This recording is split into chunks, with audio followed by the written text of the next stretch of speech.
Hello नमस्कार, welcome to inculcate learning. आज हम एक बहुत इंपॉर्टेंट टॉपिक डिस्कस करने जा रहे हैं जो कि एग्जाम के पॉइंट ऑफ व्यू से इंपॉर्टेंट है, प्लस इन जनरल भी आपके अवेयरनेस के लिए इंपॉर्टेंट है, जो है एक्रेडिटेशन इन हायर एजुकेशन। अब जो ये प्रोग्राम होता है एक्रेडिटेशन, इसका मतलब होता है कि क्वालिटी अश्योरेंस और इम्प्रूवमेंट के लिए जो है इसको किया एक्रेडिटेशन जो है वो किया जाता है हायर एजुकेशन का, कि क्या क्वालिटी है, क्या लेवल है, तो उसके लिए जो है एक्रेडिटेशन किया जाता है।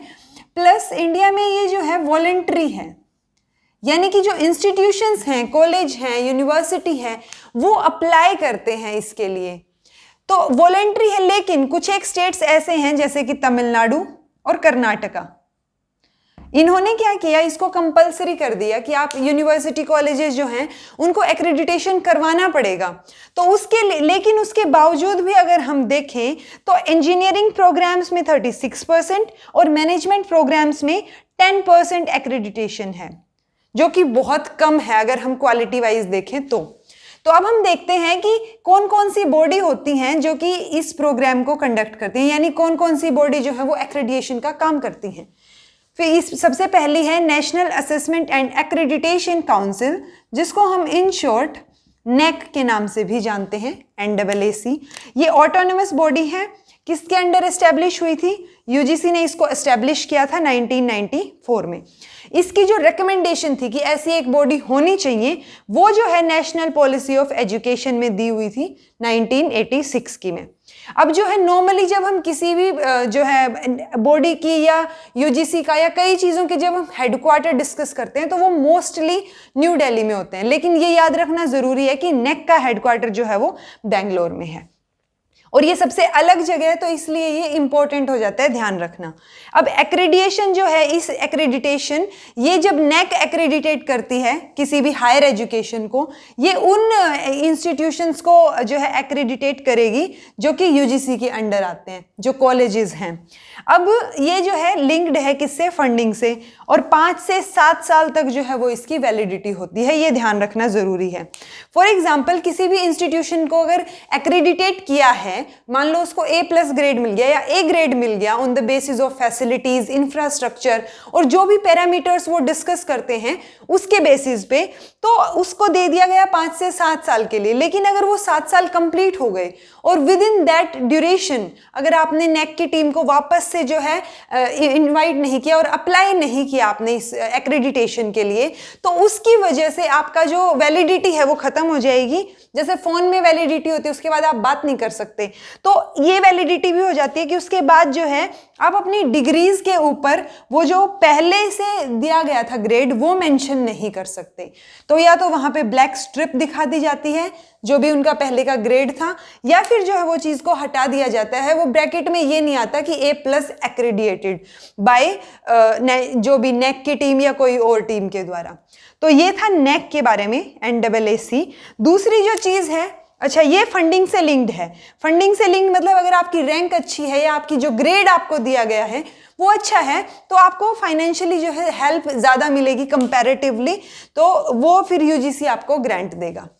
दूसरा जो है वो है नेशनल बोर्ड ऑफ एक्रेडिटेशन, जिसको NBA के नाम से भी जानते हैं। इसका हेडक्वार्टर जो है वो न्यू दिल्ली में है। ये भी ऑटोनोमस बॉडी है, 1996 में एस्टैब्लिश हुई थी, लेकिन ये AICTE यानी all India council for technical education, तो टेक्निकल एजुकेशन के जितने भी प्रोग्राम्स होते हैं, जैसे इंजीनियरिंग है या जो बाकी प्रोग्राम्स हैं, वो उनको क्या करेगी, जो AICTE के अंडर प्रोग्राम्स और इंस्टीट्यूशंस आते हैं, ये उनको एक्रेडिटेट करेगी। नेक जो है वो यूजीसी के अंडर जो प्रोग्राम्स, कॉलेजेस, यूनिवर्सिटीज आते हैं, उनको एक्रेडिटेट करेगी। दूसरा जो है, इसके पास अथॉरिटी होती है किसी भी इंस्टीट्यूशन या प्रोग्राम को रिकॉग्नाइज और डी रिकॉग्नाइज करने की। जैसे नेक के पास वो जो ये अथॉरिटी जो है ये नहीं है, क्योंकि इसमें यूजीसी के पास है वो अथॉरिटी, लेकिन इनके यहाँ पे NBA के पास जो है ये अथॉरिटी है कि वो किसी भी इंस्टीट्यूशन या प्रोग्राम्स को, मान लो इंजीनियरिंग प्रोग्राम है या और अलग अलग डिफरेंट प्रोग्राम्स हैं, उनको ये क्या कर सकता है, रिकग्निशन भी दे सकता है और डी रिकॉग्नाइज भी कर सकता है। और दूसरी बात, ये लिंक्ड नहीं है फंडिंग से। NAAC जो नेक है ये लिंक्ड है फंडिंग से, NBA जो है वो लिंक्ड नहीं है फंडिंग से, ये बात ध्यान रखना बहुत जरूरी है। अगला जो नेक्स्ट है वो है national agricultural education accreditation board. इसको नॉर्मली सिर्फ एक्रेडिटेशन बोर्ड के नाम से भी जानते हैं।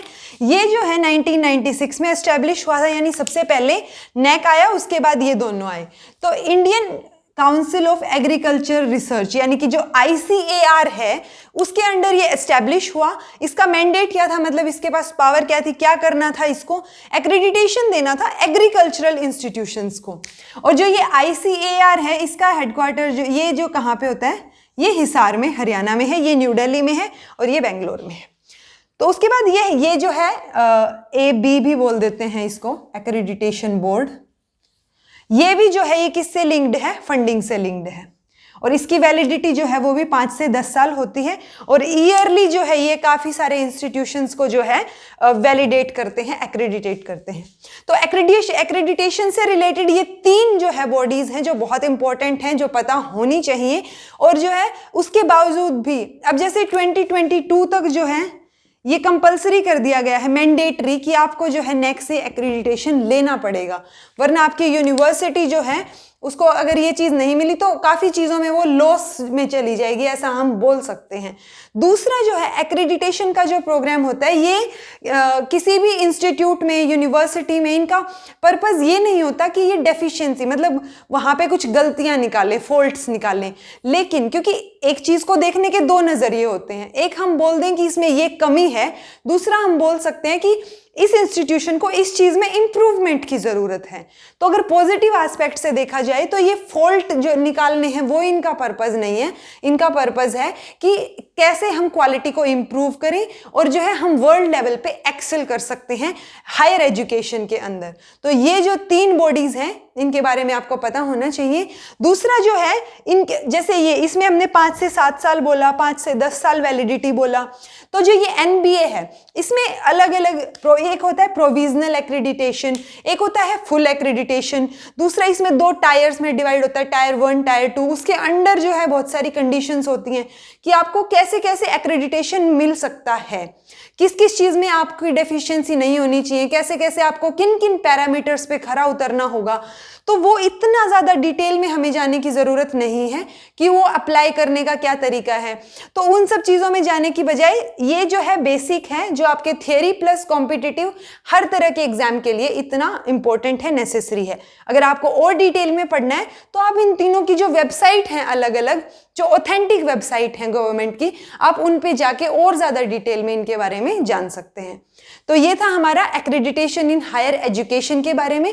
अगर आपको ये वीडियो इन्फॉर्मेटिव लगा हो तो लाइक कीजिए, शेयर कीजिए और सब्सक्राइब कीजिए इनकरके लर्निंग को। Thank you so much for watching.